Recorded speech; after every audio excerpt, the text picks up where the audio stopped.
Okay. I see people are joining. I think we can get started.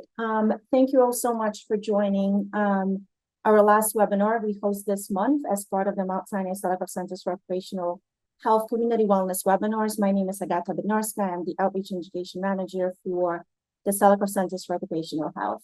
As some of you may know, this past month we have been hosting community wellness webinars on various wellness topics. We started with sleep hygiene the first week. Then last week we had an excellent webinar on nutrition. All of those are being recorded, including the webinar that we have today, and we'll post them on our Mount Sinai Select Health website. So today's topic is on mindfulness and stress reduction techniques, which is also very, very important to so many of us. So this webinar will explore the core principles of mindfulness and how to integrate its practices into daily life. Mindfulness is defined as the natural human ability to be in the present moment with a non-judgmental attitude and spirit of openness. This webinar will explore the basic principles of mindfulness and will equip you with practical methods to incorporate mindfulness practices into your lives. During this presentation, we'll cover the benefits of mindfulness meditation, using mindfulness to handle stress and anxiety, and how mindfulness practices can foster a deeper sense of satisfaction and connection. But before we get started, just a few words about the Setup of Centers for Occupational Health, who we are and what we do. We are the Setup of Centers for Occupational Health, are part of New York State Occupational Health Clinic Network. We specialize in prevention, diagnosis, and treatment of work-related injuries and illnesses. We are part of Icahn School of Medicine within Department of Environmental Medicine, and our main goal is to keep workers healthy and their workplaces safe. We do that through diagnosis and treatment of all work-related injuries and illnesses. The employee and the worker is our patient. We partner with labor unions, law enforcement unions, community-based organizations, and worker centers to support workers' occupational health needs and establish programs to enhance worker safety and health. We have 4 locations, 2 locations in our New York City region, and that includes Manhattan location at the main Mount Sinai Hospital building, 1468 Madison Avenue, and also Staten Island location. And then we have 2 locations in Mid-Hudson Valley, and that includes Yonkers in Westchester County and Saffron in Rockland County. And with that, I would like to go ahead and introduce you to our amazing guest speaker. Dr. Zachary Neumann is an assistant clinical professor and staff psychology at the Mount Sinai World Trade Center Mental Health Program, where he conducts individual and group psychotherapy with World Trade Center 911 responders. He specializes in treatment of post-traumatic stress, depression, relationship challenges, and coping with medical illness and chronic pain. Dr. Neumann, thank you so much for joining us, and the floor is yours. Thank you so much. And welcome to everyone. Nice to be here with everyone and to be able to discuss this topic. So, we already heard a brief kind of rundown of what we'll cover, but also want to make sure that we have time at the end for questions and reflections from the group. So I'll try to keep an eye on the Q&A as well, but also we'll have some time for questions at the end. So I'm going to go ahead and pull up my slides. And it seems like this is working for everyone, but if people can't see my slides, someone please let me know.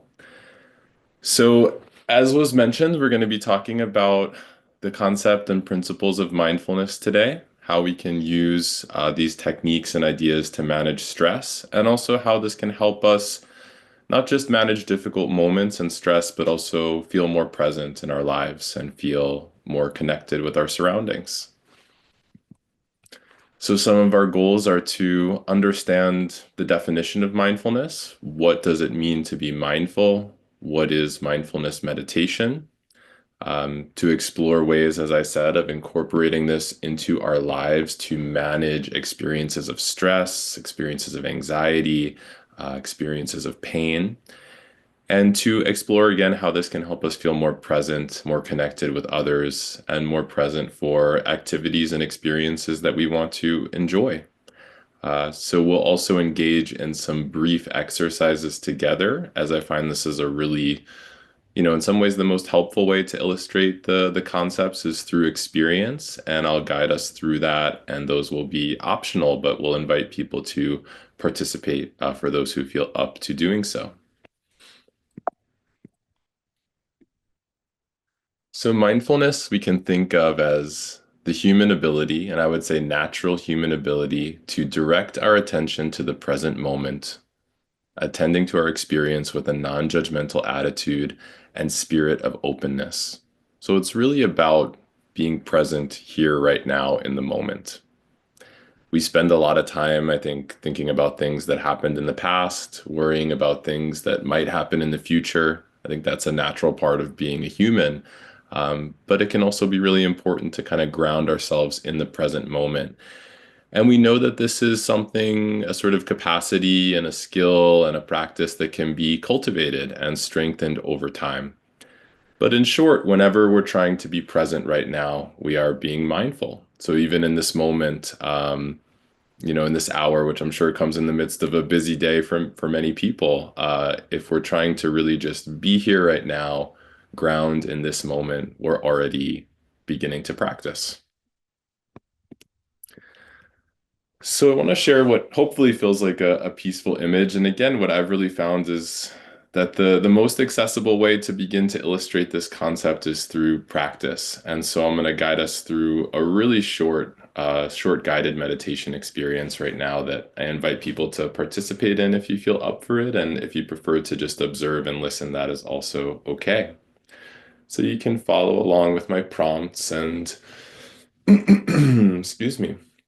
Let's begin by just allowing yourself to land in your seat, your chair, wherever you are sitting.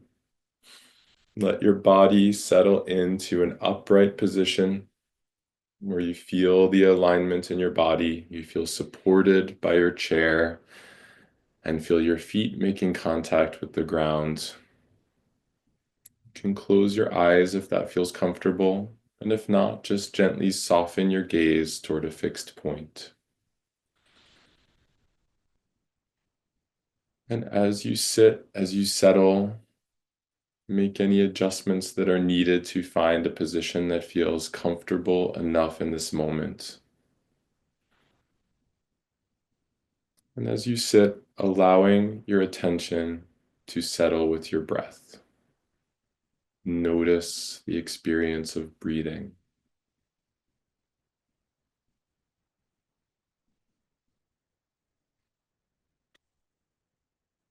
And as you breathe, begin to bring your attention to the feeling of breath moving through your body.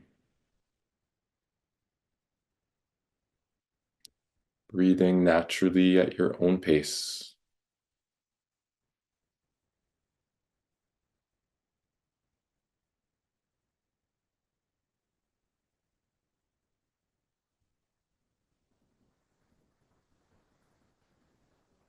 And when you notice a distracting thought or sensation or something that hooks your attention, simply notice that that's there.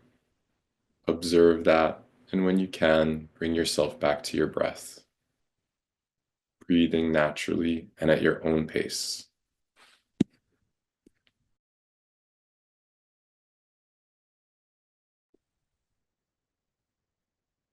Nothing to change or shift about the way that you are breathing, just noticing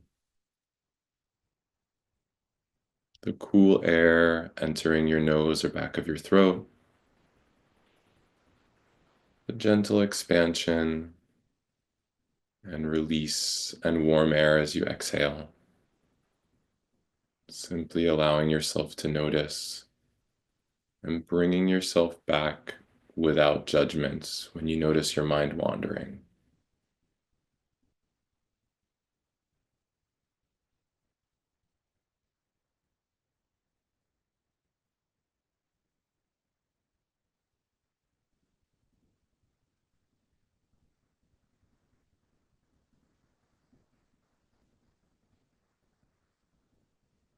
Taking a few more breaths here at your own pace.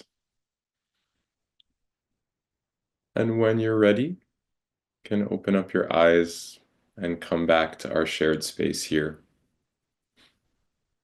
So thanks for going through that with me. as we saw and experienced, a mindfulness practice can be just a few minutes. It can be something that we do quickly. It can be a brief meditation that just centers in and focuses on our breath.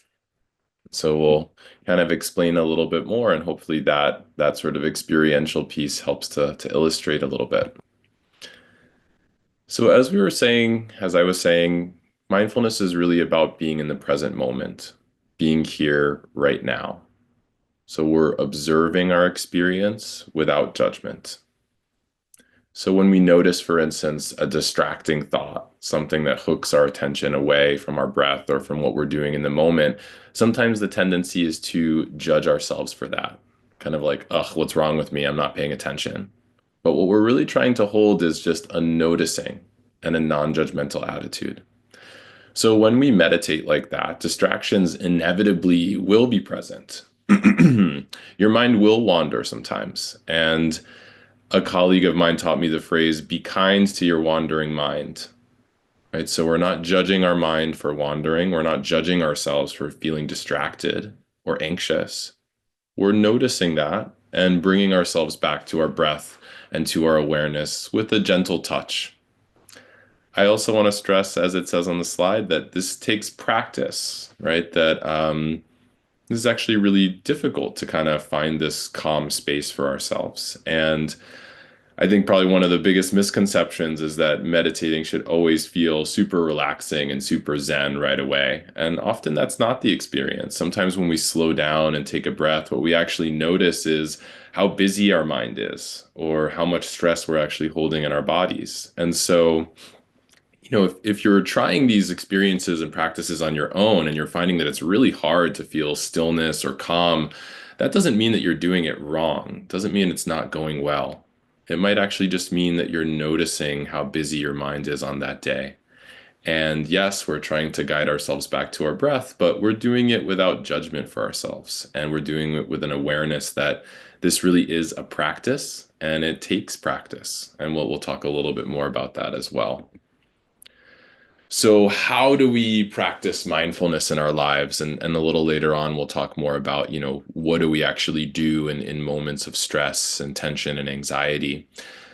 But I might sort of begin to break this down into sort of two basic ways of practicing. One is through kind of formal meditation exercises, like the short version that we just did is an example of that, where we actually set aside some time even if it's just a few minutes, and we engage in a meditation exercise like the one we just did together. And there are different types as well, of course, that we'll touch on a little bit today. The easiest and most accessible one, I think, is to just begin by focusing on your breath, noticing your experience of breathing, and guiding your mind back to that when your mind inevitably does start to wander. So we can have kind of more formal exercises, meaning we actually sort of have devoted time for meditation, exercise, and practice. But I also think about informal practice, right? We're not always going to be able to engage in a meditation, but informal practice is really about bringing a spirit of mindfulness and bringing awareness to just things that we're ordinarily doing in our routine, things that we're already doing, that we just want to feel more present for and more connected with. So just a few examples here, but I would invite everybody to think about what these things might be for you. Cooking, walking, eating, making coffee, drinking tea, noticing the sunset, looking at clouds, right? Riding the train, right? Things that we may be doing already, but we want to sort of feel more present for, and we can set that intention for ourselves. Eating is an interesting one, right? I think, maybe people have had the experience of like finishing our lunch and not even realizing that we have even been eating or having enjoyed the food. And so this is also about really inviting ourselves to be present, to kind of savor things. And it can be anything that you're already doing that you want to set an intention to feel more present for. Again, I want to stress here with the informal practice that the expectation is not to be fully present all the time. In fact, if you ever figure that out, please let me know your secret. I think we're always going to notice that sometimes we feel distracted or we don't feel present. So the hope is not to feel fully 100% present. The hope is more to notice when we're drifting away and bring ourselves back again with a gentle touch, with a soft touch. So when we're practicing mindfulness, particularly in the more formal meditations, we're really focused on observing our experience and sometimes describing or labeling our experience for ourselves, just noticing like what is happening for us. Sometimes I find it useful to think about these four major areas as parts of our experience that we just want to notice and describe, observe and describe, watch these experiences kind of come and go. So for thoughts, right, we're noticing the particular thoughts that enter into our mind and actually labeling that for ourselves, right? So I might have an internal observing part of my mind that can say, I'm noticing this particular thought. I'm noticing a thought, I can't do anything right. I'm noticing a thought, this is never going to get any better. So we notice that thought, we see it just as a thought that can come and go from our mind. Similarly, noticing our emotions. I'm noticing feelings of anger. I'm noticing feelings of resentment. We're noticing physical sensations. I'm noticing a feeling of tightness in my chest or my shoulders and a feeling of heat in my forehead. And our urges as well, right? Sometimes stress brings about particular urges, makes us want to do certain things. And that also becomes something we can notice and be with without necessarily feeling like we have to respond to it right away or do something right away. So, an example here, I'm noticing an urge to shut down or isolate myself from other people. Or maybe I'm noticing an urge to lash out at this person who I feel hurt by or disrespected by. So, this is really about bringing in an observing part of our mind, a part of our mind that can notice the different parts of our experience, observe them, and also observe them come and go, right? We have a kind of constant stream of thoughts sometimes coming and going in our mind. And sometimes those thoughts can really hook our attention. We can fixate on those thoughts. It can really dominate our day. And this is kind of about observing that they're there and allowing them to come and go, right? Sometimes we can't block the thought from being there, but we also don't want to be fixated on it. So we can see the thought, we can observe it, we can notice it, and we can also allow it to leave our minds just as it entered. So, really briefly, like, why are we thinking about this? Why is this important? These are strategies that can help us manage distress, anxiety, and anger, and also help us feel more present in our lives, as I've said. And there's research supporting that these strategies can be helpful for anxiety, for post-traumatic stress, depression, and medical issues, including experiences of physical pain and chronic pain.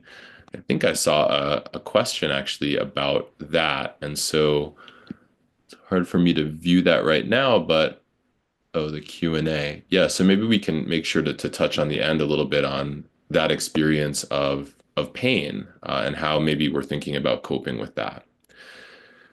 So again, we can engage in formal mindfulness meditations where we set aside a few minutes to focus on being present with ourselves. As I said, in some ways, the most accessible version of this is to really focus on our breath and to just be with that experience of breathing. That's, very much like where we started today with our exercise and something that you can come back to and also lengthen, right? Maybe we did just a few minutes today and eventually you'll set a timer for 5 minutes and sort of be with your breath for 5 minutes at a time. A body scan and just noticing the physical sensations in your body. I'm going to say a little bit more about that on the next slide. That's another, I think, really accessible form of meditation. Sometimes guided imagery. We can find meditation scripts and audio that guide us through a kind of peaceful image or particular type of imagery. So we can find these scripts, guided audio, and I'll share a little bit more about kind of resources for finding those. And if in doubt, just take a few minutes to notice and observe the experience of breathing. So I want to say a little bit more about a body scan practice and what that can look like. If we have time at the end, we'll also engage in one of those together. But I want to make sure that we also have time to get through other materials and questions. So a body scan is really about checking in with your physical body and noticing what you're feeling, what you're experiencing. And, I think what we sometimes find when we slow down and notice is like just how much tension and stress we are holding in our physical body. That can show up kind of different ways for different people. But I know I've had experiences of like getting home from a stressful day, finally taking a breath and realizing like, ooh, like my shoulders and neck are really tight and have been all day. And I haven't even actually noticed that. Or I've been kind of clenching my jaw all afternoon and haven't even noticed that that's happening. So I think there's a lot that we're sometimes holding in our body that we don't necessarily notice. And so this is really a practice of checking in with ourselves physically, right? So we find a comfortable seated position and sort of let ourselves land, let ourselves find us a position that feels aligned and comfortable enough. Similarly to how we began our breath awareness exercise, we will close our eyes or soften our gaze and begin by simply attending to our breath. From there, we'll check in with the sensations in different parts of our body, starting with our feet and working your way up. Right. So it's almost useful to think about like a spotlight that you're following with your attention. So you're sitting and you're noticing the experience in your feet, moving up through your legs, up into your hips and your stomach and your chest and shoulders and arms. And I'm going through that really quickly now. But what's really helpful is to take your time with that, to give yourself 5 or 10 minutes to actually track the experience in different parts of your body. And as I said, if we have a little bit extra time at the end, we can engage in one of these together. But I'm also going to share a resource for free mindfulness materials and guided audio scripts that I'm sure has body scan guided meditations. And to be honest, if you just search body scan meditation on YouTube and do a little quick search and find one where it feels soothing and right for you, there's a lot of free resources available. But the basic idea is we're checking in with our bodies sequentially, starting with the feet, moving up through the rest of our body, and we're noticing what's there, right? And when we notice the stress that we're holding in our body, then we can take steps to try to release that, to try to care for ourselves. Maybe that's a walk, maybe that's a stretch. Maybe it's just consciously noticing, like, hey, I need to try to drop my shoulders. I know that's one for me, right? When I notice and check in with my body and I realize how much tension and stress is in my shoulders, sometimes that just cues me in of like, hey, can I breathe and try to let my shoulders drop? And that alone can be a way of beginning to release some tension and stress from our bodies. So again, as I mentioned, and and this is a little bit of a repeat of the previous slide, but we can also do informal practice, right? We can do our formal meditations like a breath awareness practice or a body scan, but it's also useful to think about just being more present for experiences that we want to enjoy, right? So again, walking, standing, eating, hand washing, even the very kind of mundane things. For me, it's helpful if I can just sit and enjoy my coffee in the morning without any distractions, without any noise, but just kind of noticing the taste, sitting still. Um, but again, would invite everybody to think about, what am I already doing that I might want to feel a little bit more present for? Can I set that intention? And again, the hope and the expectation is not to be fully present all the time. It's more so to notice when your attention's drifting away and bring yourself back without judgment. I also want to highlight being with others, right? Being present with other people as a really important form of our informal practice. I'm going to take a quick look at our Q&A. Why the feet as a starting point? It's a really good question, Laura. I think it's just helpful to move in a kind of sequential way, right? So it looks like the question is, why should we start at the feet and work our way up? I think it's just a good guiding framework. I don't see why it would necessarily be bad to sort of start at your head and work your way down, but this is typically how it's done because it gives us a framework and an order for how to move through our body and to make sure we're checking in with each part of the body. And so that just sort of makes our roadmap a little bit easier. I know I can start with my feet, move up to my calves, my knees, my thighs, my hips, right? That makes sure I can cover everything without actually having to think too much about where to go next. Um, I see there's also a question about experiences of pain, and I assume that may mean physical pain. I definitely want to address that, and we'll come back to that a little bit later on in the presentation. So let me see. I can't now close the Q&A thing. There we go. Okay. And appreciate the question, Laura. Thanks. So we have our formal meditations that we can do, right? And starting with breath awareness, our body scan, and we have our informal practice, right? Just trying to be present for different parts of our experience and parts of our lives. But I want to talk a little bit also about just like moments of stress and tension. I know I don't know the specific guests who are here, but from what I understand, your jobs may be very stressful. I imagine sometimes your lives are hectic and stressful. There are a lot of demands on you, a lot going on. And in addition to our meditations and our informal practice, I also want to talk a little bit about just what it can look like to try to channel this into experiences of high stress and like what do we actually do? And I want to talk about three sort of main ideas here. One is tuning into our breath, slowing the breath down to regulate our stress level. The other is just noticing our stress response so that we can actually just slow down and press pause before we react, before we do something. So just slowing ourselves down, and we'll think a little bit about what it means to respond to stress instead of react to it. And finally, just learning to observe our experience in moments of stress, tension, and pain. So these are three things that I'm going to touch on briefly. So the first is the breath. People say a lot, just take a deep breath, right? It's kind of a commonplace thing to say. And it's actually pretty difficult, right? To actually slow down and consciously slow ourselves down and slow our breath down and deepen our breath. It sounds simple. It's often kind of a throwaway comment, but it's actually really tough to make that space for ourselves when things are really stressful and things are moving really fast. But I think it's a great place to begin. I often say to my patients, when in doubt, breathe. Usually you don't need to do something right away. Maybe sometimes you do, but usually you can give yourself a moment to breathe.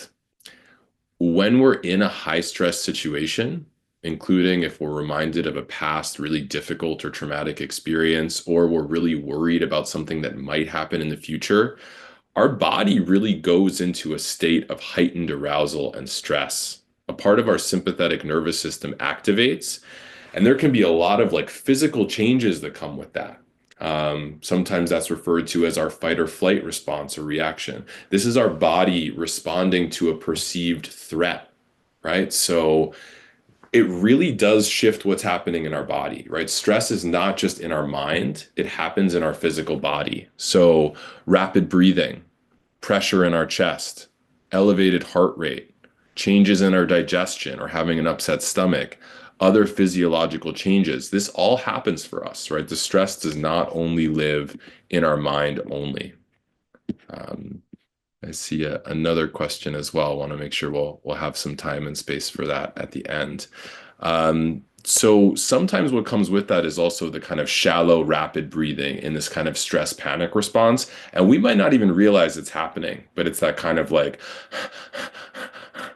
that can set in, right? So if we can deepen our breath, that can really help us shift things. But it takes a lot of intention. It's not just like, oh, take a deep breath. It's like, okay, can you slow down, notice the stress, slow your breath down, and deepen it, right? So where we begin is that we have to observe first. We have to notice my breath is quickened or my chest is tightening up a bit.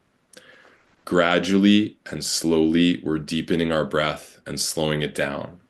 And if you're someone who has challenges breathing or who has asthma or something of that nature, we got to be particularly kind and careful with this and patient with ourselves. But what's really helpful sometimes is to actually count and pace the breath, and to, in particular, take a nice, slow exhale. The exhale breath is actually what's going to activate our parasympathetic nervous system. That's actually what's going to slow down the activation of our nervous system. So for many people, 3 counts in, 5 counts exhale, right? So we're slowing our breath down, and we're especially trying to take our time with our exhale breath. If you have time and space, also engage in a brief breath awareness meditation. Sometimes we're in a situation that allows for that, sometimes not. But if you can slow down, deepen your breath and count it out, right? Breathing in for 3 counts, exhaling for 5 or 4, if that feels more comfortable for your body. This is in some ways the most accessible place to begin, I think. I also want to talk about just being able to press pause, right? Because if we notice more of what's happening, I think what we see is that in a situation of high stress, things happen very quickly. So if we're thinking about, again, thoughts, emotions, physical sensations, and urges, it all kind of chains together really quickly. So in the blink of an eye, right, we could think of an example. Maybe I'm already stressed, I'm already tired, I'm already kind of in a rush. I'm standing in line. Someone cuts me off in a rude way. I have a thought. I can't believe this person just did that. I feel hot in my head. I feel angry. Now I'm having this other thought. Who does this person think they are? Now I have this urge to say something. Now all of a sudden I'm in an argument with them. And that winds up actually not being a great thing for me. This is just one example, right? But there's probably many ways and many moments where when something stressful happens, especially if we're already taxed, there's a really quick kind of chain reaction, right? Boom, boom, boom, boom, boom. And all of a sudden I'm doing something. All of a sudden I'm acting on something.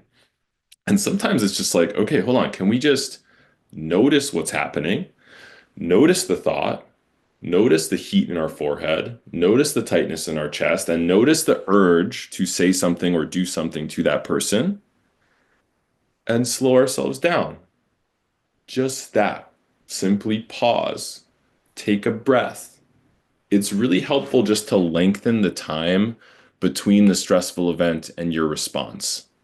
That way you can actually begin to think again. Is it worth talking to this person? Is it worth saying something?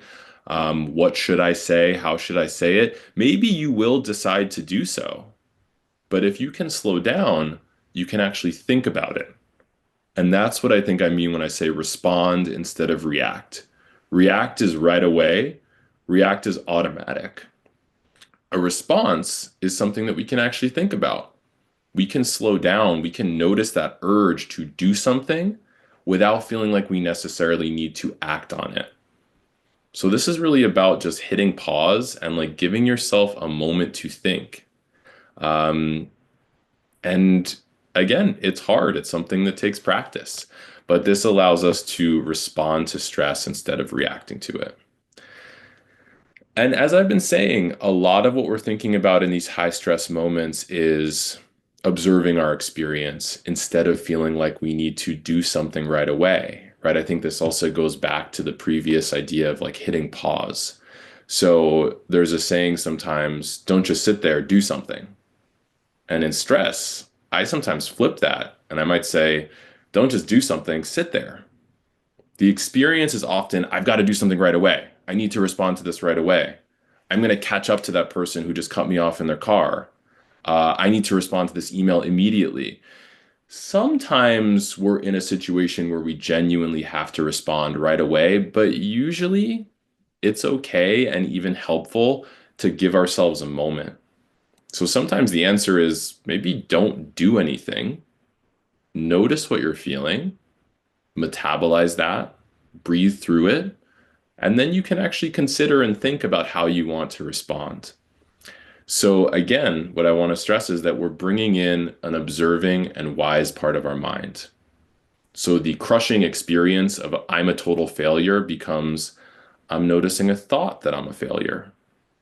I'm going to catch up to that person who just cut me off becomes I'm noticing heat in my forehead. I'm noticing an urge to catch up with them. So we're observing the urge, but not necessarily acting on it right away. There may be a need to respond, but my question might be, okay, can you give yourself a moment to actually think about it and notice and think about what would be an effective way to respond instead of an automatic reaction? Okay. So I want to also highlight just the value of feeling present with other people, right? I know I'm kind of going through a lot of materials rather quickly, right? But those were kind of three basic ideas for managing moments of stress, right? Again, tuning into our breath, slowing our breath down, hitting pause when we need to, lengthening the time between the stressor and the response so that we can respond instead of react automatically, as well as just noticing our unfolding experience. But I want to briefly talk about just being present with ourselves and with other people. Because to me, mindfulness is not just about managing stress, it's about embracing and feeling present for positive experiences, right? So when we do have a chance to be with a loved one or friend or share a meal with someone, we've probably all had the experience of like doing that and feeling like, I'm not really fully present. I'm sitting at the table with this person, we're having dinner, but like half of my mind is elsewhere. And the intention that we want to set through a mindfulness perspective is just to kind of notice when that's happening, right? So again, we're not expecting ourselves to be fully present with people all the time, but when I have the chance to be with someone, I want to notice when I'm distracted and gently bring myself back. The tendency is to judge ourselves in those moments. Ugh, I'm not present. What's wrong with me? I'm so distracted today. I'm so anxious. Why am I so anxious? But to me, when we notice that we're distracted, that's a moment to actually give yourself some credit. That is a moment of noticing. That's something that gives you an opportunity to come back. And as I said, there are other things we may also want to think about feeling present with for, right? Time with friends and family, a hobby or activity we enjoy, being physically active in ways that we can and have time and space for, or being in nature. For many people, eating, cooking, sharing meals is an important thing that we may want to be present for. And feeling present for those experiences can help balance things when we're feeling really stressed. So to wrap up, and then really want to dig into some questions and hear any others that are coming up. Mindfulness is really related to the natural human ability to direct our attention to the present moment. And we're attending to our experience, we're noticing our experience with a non-judgmental attitude and spirit of openness, meaning we're open to whatever is there. We're open to what comes. We can use mindfulness strategies to more effectively manage stress and also to feel more present for positive experiences in our lives. In times of high stress, some basic things to consider are to notice and attend to your experience without feeling like you necessarily need to do something right away. Often the experience is panic, frenzy. I've got to do something. I have to fix this. I have to change this. We have to do it right now. And sometimes what we want to connect with is just a spirit of slowing down. We're also thinking about our breath, slowing and deepening your breath to shift the nervous system response and let your breath be an anchor for you in what can feel like a storm. Hit pause before you react is something else that we talked about. Just lengthen the time between the stressor and your reaction.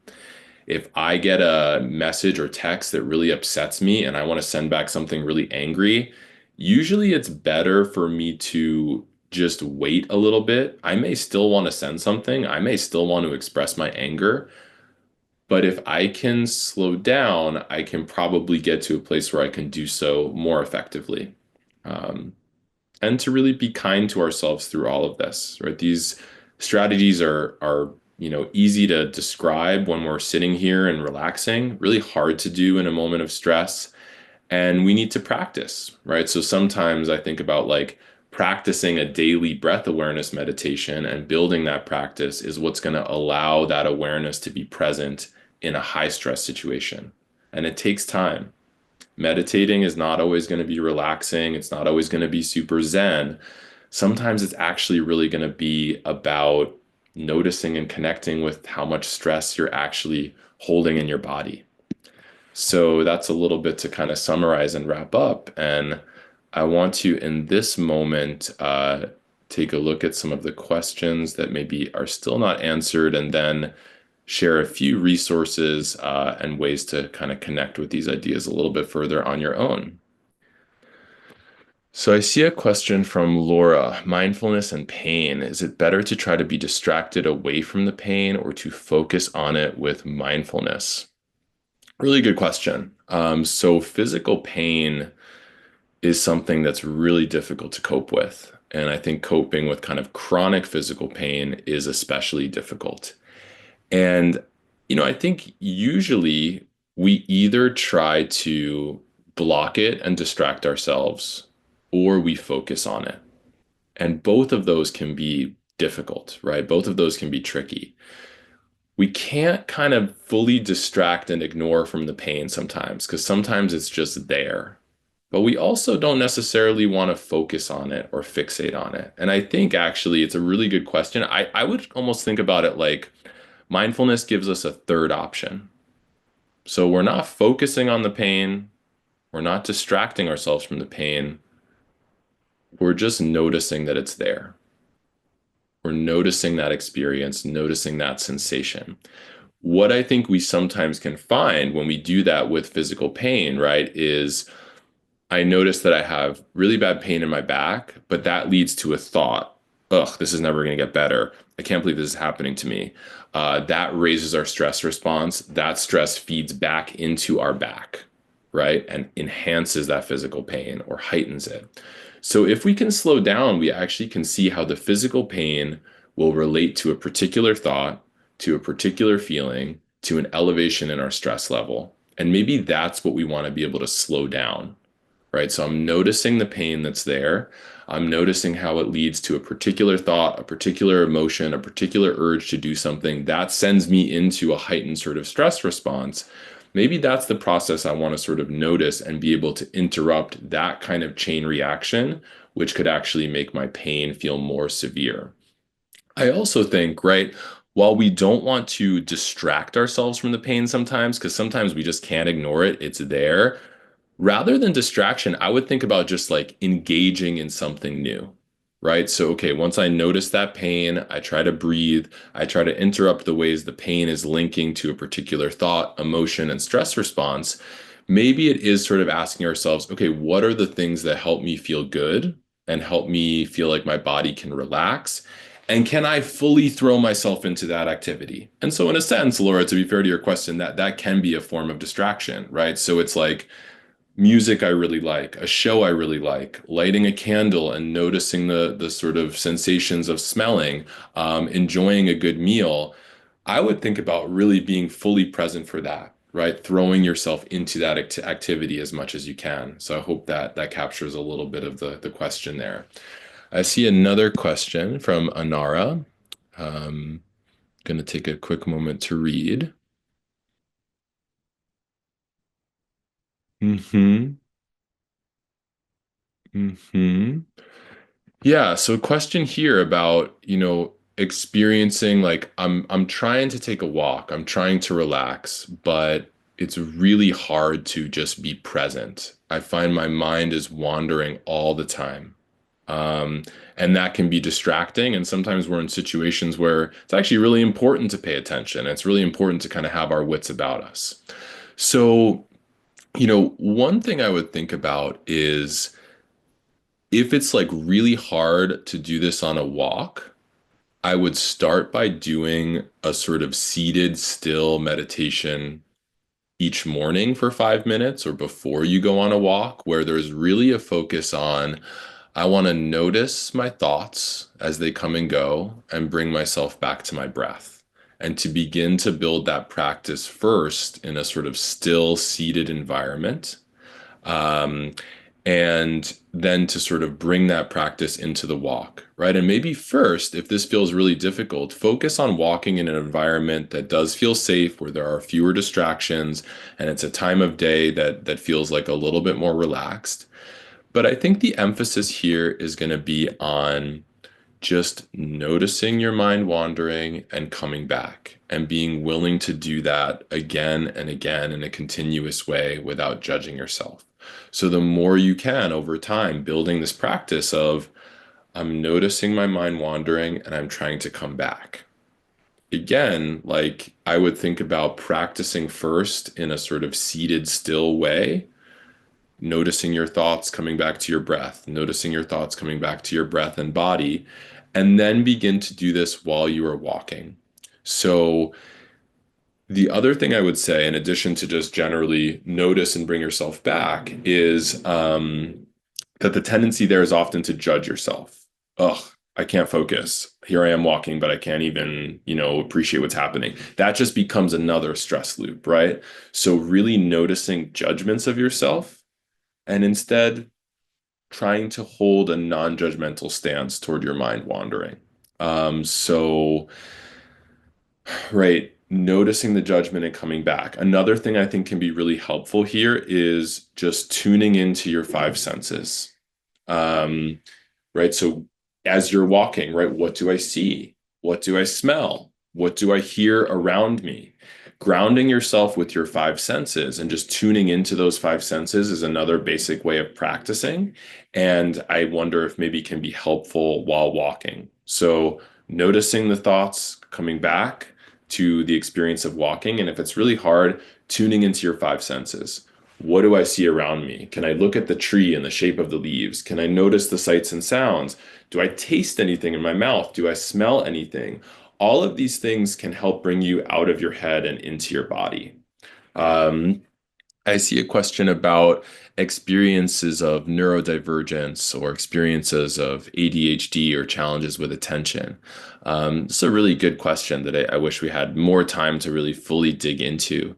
One thing I would stress is, again, that spirit of non-judgmentalness, right? A non-judgmental attitude, and really understanding and holding a sense of compassion for the idea that our minds work in different ways.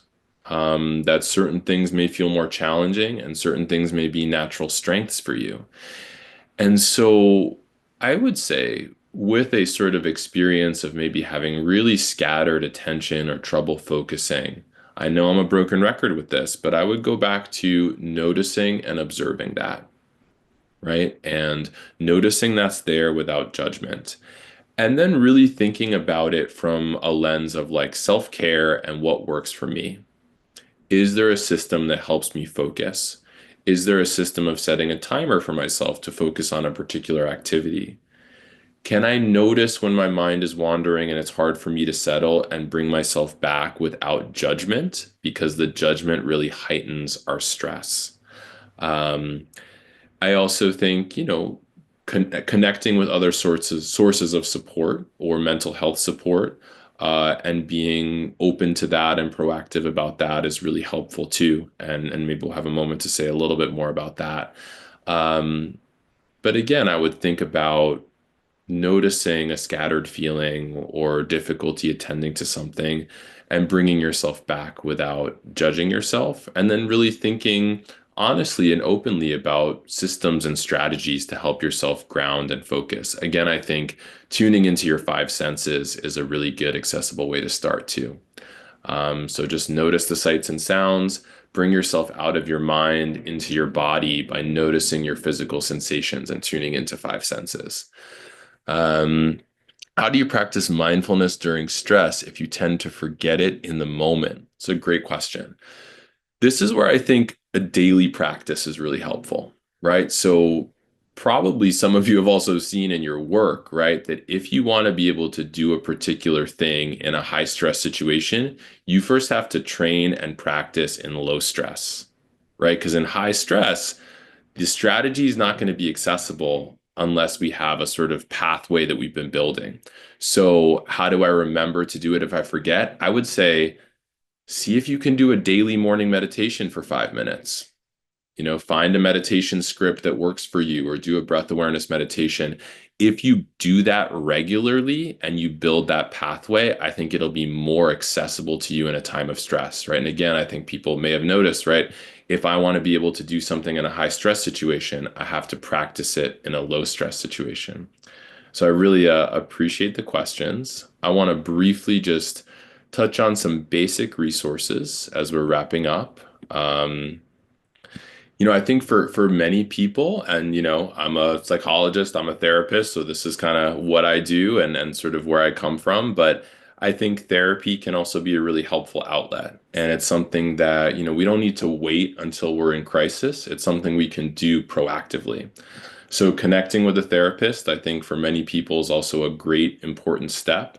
And a good way to sort of begin to go about this can just be to contact your insurance company and figure out the best way to find a list of providers who accept your insurance. And then reach out, give it a try. Be willing to, consult with someone and see if they feel like a good fit. But contacting your insurance company can be a good way to just kind of get in touch with that. As I mentioned, as far as mindfulness, there are a lot of meditation scripts just on YouTube, some of which are great, some of which are less so, but most of them are really rooted in just helping you tune into your breath. There are body scans available, but I would also ask people if you're interested to check out the Free Mindfulness Project, freemindfulness.org. And if you just Google like free mindfulness scripts, free mindfulness resources, this should come up right away. There are a lot of guided meditation scripts, and I believe also audio files that you can access and download there. So the Free Mindfulness Project is a good way to start. The Calm and Headspace apps can also be really helpful. Those are, though, things that I think there's a subscription and sort of payment for. But I've heard really good things about the Calm app. I've not used it myself. NYC Well is also a resource I like to share. This is a resource where, 24/7, you can get in touch with them for free, confidential mental health support. This is something that's always available. The website here, the NYC Well website, has a lot of resources available too, and including how to sort of connect with different sites and send sort of places to receive more ongoing support. Also want to just note, there we go, that if you're experiencing what feels like a real crisis, if you're having thoughts about not wanting to live anymore or anything like that, that's a really important time to seek support. So want to share information here about National Suicide Prevention Lifeline and Crisis Text Line as well. And in general, whether it's that or just sort of seeking out mental health support because things are feeling stressful in your life, don't have to wait until things have boiled over. Can do so proactively, preventatively. So, yeah, thank you everyone for joining. Really appreciate the questions. Really appreciate the feedback from the group, and yeah, I hope aspects of this have been helpful and approachable for people. So, thank you. Thank you so much, Dr. Neumann. Thank you for being our guest speaker today, for responding to our questions, for sharing your incredible knowledge and the resources that you shared towards the end. We truly appreciate your time. One thing that stuck with me is what you said: hit pause before you react and be kind to yourself. I think that's what I'll take from today's webinar. So thank you again. And just like Dr. Neumann mentioned this, all of the resources that he shared with us, we are recording this webinar. We're going to be putting this webinar on our website, so you will have an insight and access to the slides and the resources. Thank you again for joining, and have a great day. Thank you. Thanks.